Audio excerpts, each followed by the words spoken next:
Well, here's the non-shocking story of the week. The chair of the Women's Gender and Sexuality Studies Department at Northeastern University feels what she calls legitimate rage against men, all men, and believes that it, quote, makes sense for women to have rage against a group of people that has systematically abused them, she said non-grammatically. In a Washington Post opinion piece, the professor demanded that men stop running for political office, said men shouldn't be in charge of anything anyway. After all, she wrote, we have every right to hate you.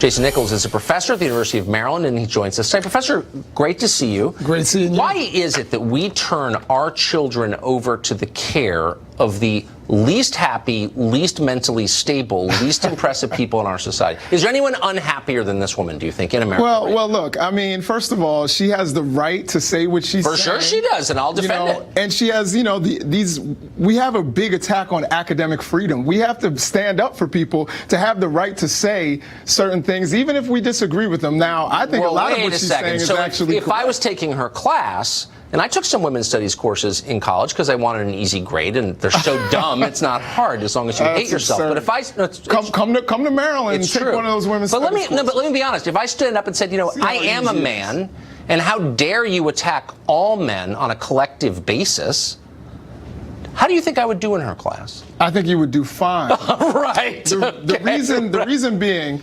show me her evaluations. Are students out there saying, Professor Walters, I believe her name is, Professor Walters mistreated me because... Well, I don't know. The whole system is opaque. You can't get those data. We're getting into hypotheticals. Of course we are. But if she stood up and said, I dislike fill in the blank, some ethnic group, right. Polynesians. I was mugged by a Polynesian. I hate them. I have every right to hate them. If you were a Polynesian kid, I think you would have a right to say, gee, can I be treated fairly in this class? That's a reasonable But again, that's apples and oranges. You know that men are the people who are in power. When we look at Fortune 500 companies, 4.5% of Fortune 500 companies have women CEOs. What does that have to do with anything? And women are the majority. The most powerful country in Europe is a woman. I mean, I guess that's the point, actually, that I would make. And we've never had female leadership. Is that you can't and you shouldn't ever make collective judgments about people on the basis of things they can't control. Their sex. Yeah, but so what is the judgment that she's making? She's saying that patriarchy exists, that women are oppressed by men. Those things are true. But not all women are oppressed by men. That's a lie.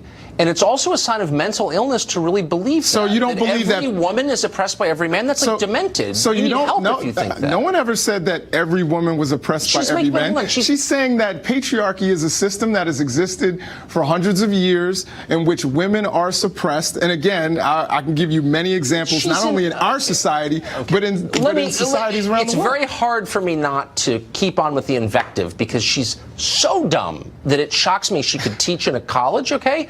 But I will set that aside and ask, if you believe that, how can you occupy a paying job at a university that a woman should be sitting in?